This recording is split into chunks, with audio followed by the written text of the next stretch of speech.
Thanks, I'm thrilled to be here.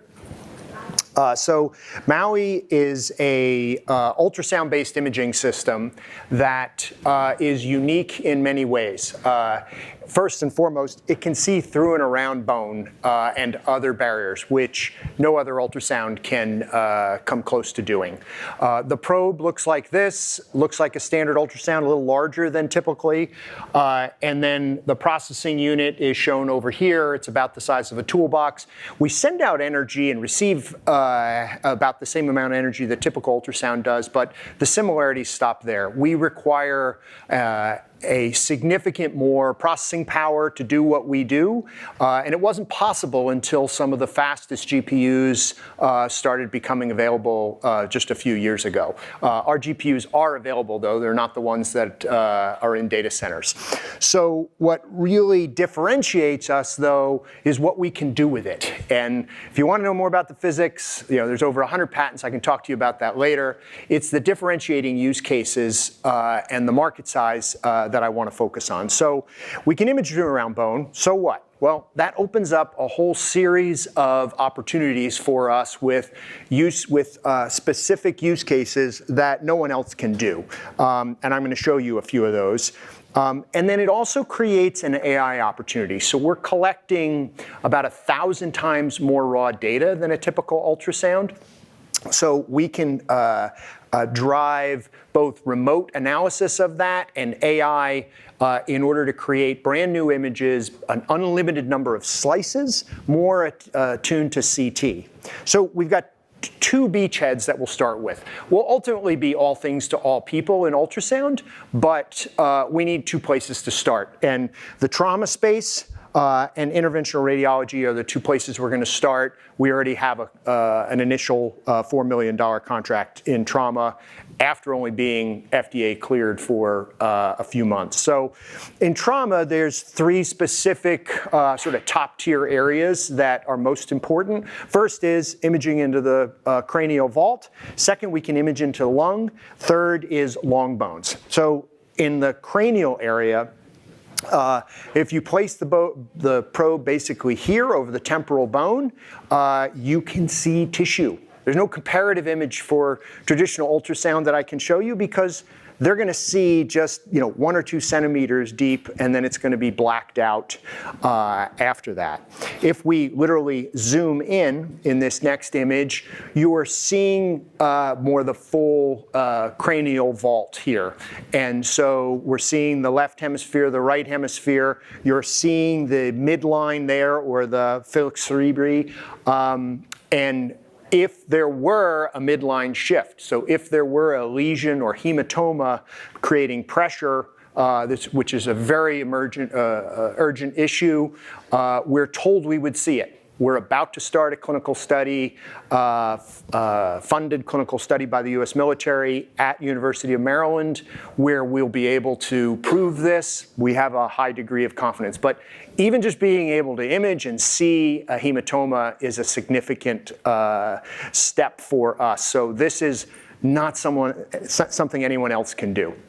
Another use case is over the sternum. So today, when you place an endotracheal tube, you need to make sure that it doesn't go too deep. You need to make sure it's in the right place. And so the vast majority of them require that you do a X-ray after the fact to confirm placement. And the vast majority of them are done without any guidance as you're placing it. So in our case, we can see the trachea, and we can see the carina where it branches into the left and right bronchus here, and your target is to put it just before you get to that Y junction. So again, something no one else can even come close to. There are numerous other trauma-related use cases that we could talk about, placing catheters behind the stomach, a Reboa catheter, for example. We're not masked out by food in the stomach, for example. Another example then is in interventional radiology. So today there's a very high volume of procedures for biopsies and ablations associated with the liver and kidney, for example. And some of them can be done under traditional ultrasound. But in a significant percentage of them, on the order of 20 to 25%, the lesion or target is behind a rib. So on the left side, you see the Fuji ultrasound system, and you see the traditional rib shadow for those of you familiar with ultrasound. If the lesion is in that zone, you've got a challenge. You've got a problem. You cannot see it.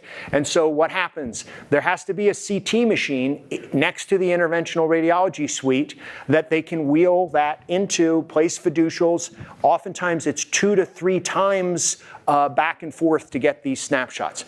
The intervention with us, you can see the rib there in that image. We're not shadowed out. You can do it without the CT required. So for the radiologist, this is important for a number of reasons. The first reason is important to them. The second reason and the third reason are all the same. It saves them time, on the order of 40 minutes. Yes, it's also important to reduce the amount of radiation that they and their colleagues are getting associated with going in and out of the CT. Yes, it's also important to them that there's less radiation for the patient. But number one is saving them time. The last one that's important to them, the least important thing for them, is the fact that you don't need that CT machine dedicated for the interventional radiology suite. That CT machine could be getting scheduled with much higher dollar procedures and studies. So a significant advantage there. Here is actual live cine clip of us after the biopsy, seeing the gel foam injected. Again, no rib shadow, and we don't get the same sparkle effect. We're also, we're better at seeing the instrument. So because of the concave nature of the probe, and this is one of the things that's patented with us, is we send in these off-axis pings that allow us to better visualize, and you don't have to have that special technique to get it just aligned in plane. So huge market opportunity. Yes, we can go after all the stuff that ultrasound does, about almost $9 billion, but then probably more exciting is taking some of the CT and MR and X-ray procedures and bringing them to ultrasound. Also bringing AI. AI hasn't really penetrated the ultrasound space very much. Less than 10% of the AI modules are in ultrasound because there's just not that much data, and we can help change that significantly. I'm thrilled to finally we're at the stage where we can say not only do we have differentiated clinical use cases, we have a technology that is FDA cleared, that is at a cost of goods sold where we can make very good margins, but we also have pipeline and contracts so we can start to forecast revenue in a repeatable way. Of course, we've got a product roadmap that I think will differentiate us further, but right now we have a product that is sellable. From a team perspective, I have a number of exits in both the healthcare IT side as well as in the medical device side.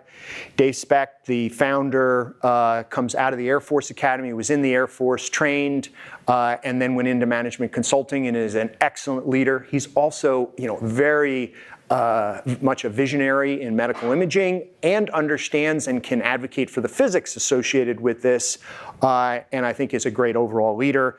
The others there are also very helpful. I'll focus on Saeed because he's an old timer in the ultrasound industry. I hope he'll forgive me for saying that, but he originally felt like this was not doable. And then we showed him some images, and it's the images that really made him interested. And yes, we can miniaturize this further like some others have done and make it even more portable, but it's more about the clinical differentiation that makes us unique. So we're looking to raise money both for a commercial full equity round on the order of $10 to $15 million, but we also have an open convertible note that is available. Thank you for your time.